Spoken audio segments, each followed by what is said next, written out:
Bupati Tasikmalaya Ade Sugianto melalui Dinas Pertanian, Ketahanan Pangan dan Perikanan (DPKPP) selama ini telah berupaya untuk mengatasi masalah krisis pangan yang menjadi isu global di mana pertumbuhan sektor pertanian, terutama komoditas pangan, tidak seimbang dengan laju pertumbuhan penduduk.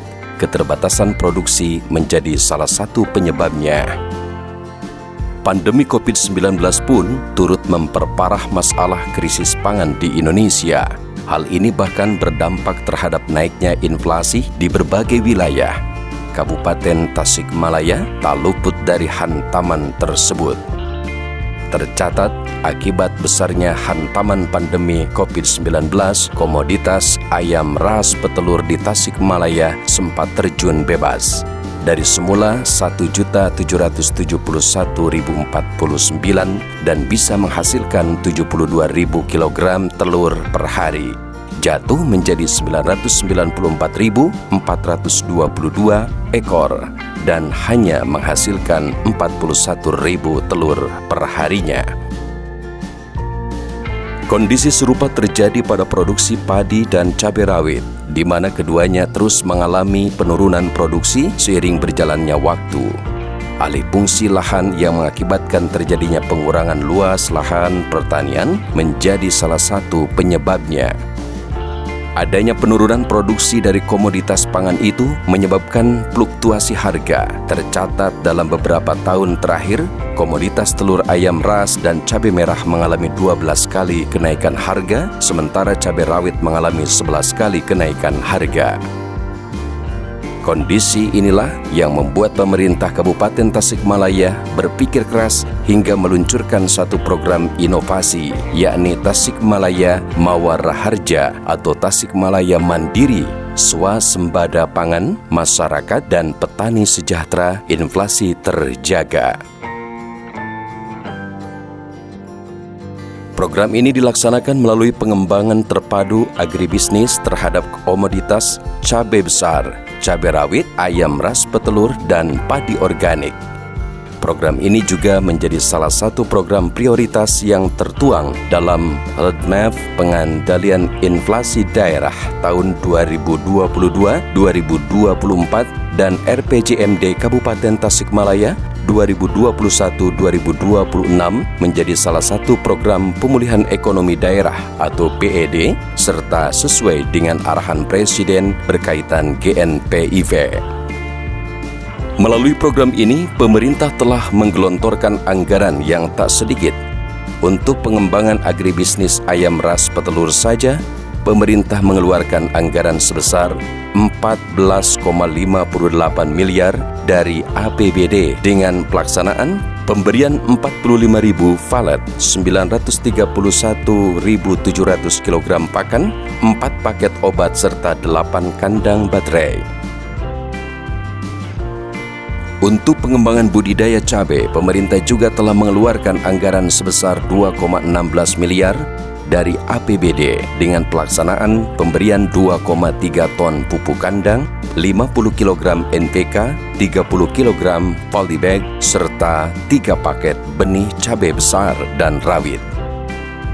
Sementara untuk pengembangan budidaya padi organik, pemerintah telah mengeluarkan anggaran sebesar 10,59 miliar dari kolaborasi APBD dan APBN untuk pemberian benih padi, pupuk organik, biopestisida untuk 250H, 4 damfarik, rehabilitasi jaringan irigasi tersier, pembangunan jalan usaha tani, irigasi, perpipaan, pengolahan pupuk organik, dan lain-lain.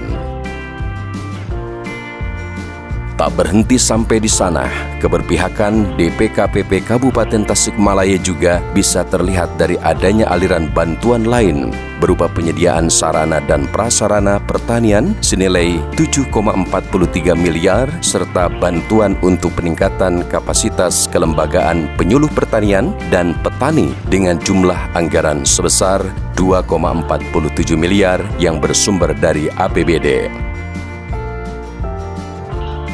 Semua aliran bantuan tersebut diberikan kepada kelompok tani penerima bantuan yang telah terdaftar dalam SK pengukuhan Simluhtan, dan Kemenkumham. Untuk agribisnis ayam ras petelur, terdapat 36 gapoktan yang tersebar di 18 kecamatan, sedangkan untuk budidaya cabai besar dan rawit ada 418 kelompok wanita tani yang tersebar di 23 kecamatan. Selain itu, dalam budidaya padi organik terdapat 8 kelompok tani yang tersebar di 1 kecamatan. Berdasarkan hasil evaluasi pada tahun 2022, program ini telah membawa dampak positif yang signifikan. Hal itu dapat dilihat dari data perkembangan harga tahun 2022, di mana harga telur ayam ras relatif stabil berkisar rata-rata Rp26.500 per kilogram. Selain itu, harga cabai juga mengalami tren penurunan yang cukup signifikan, dengan harga cabai rawit merah mencapai Rp50.000 dan cabai merah biasa Rp47.000 pada bulan Desember. Tak berhenti sampai di sana, program ini juga berhasil menekan inflasi dan meningkatkan produktivitas pada organik, di mana per hektarnya meningkat sekitar 10%. Kabupaten Tasikmalaya bahkan telah menjadi salah satu daerah pemasok beras dan cabai besar yang signifikan bagi Jawa Barat dan Jakarta. Keberhasilan program ini juga menghantarkan Kabupaten Tasikmalaya meraih penghargaan sebagai Tim Pengendali Inflasi Daerah atau TPID Kabupaten Kota berprestasi tahun 2022 dalam kategori Jawa Bali. Dengan program ini kita bisa meningkatkan pendapatan khususnya para petani hampir kurang lebih 10% lah. Dan alhamdulillah di situasi-situasi setelah kita dihantam pandemi kurang lebih 2 tahun yang memporak-porandakan berbagai elemen, berbagai infrastruktur dan lain sebagainya, pertanian masih memberikan PRDB yang cukup besar kepada Tasikmalaya, kurang lebih 52,2%. Nah, oleh karena itu hari ini terus kita galakan, kita tingkatkan sesuai dengan instruksi Pak Ade Suganto selaku Bupati Tasikmalaya.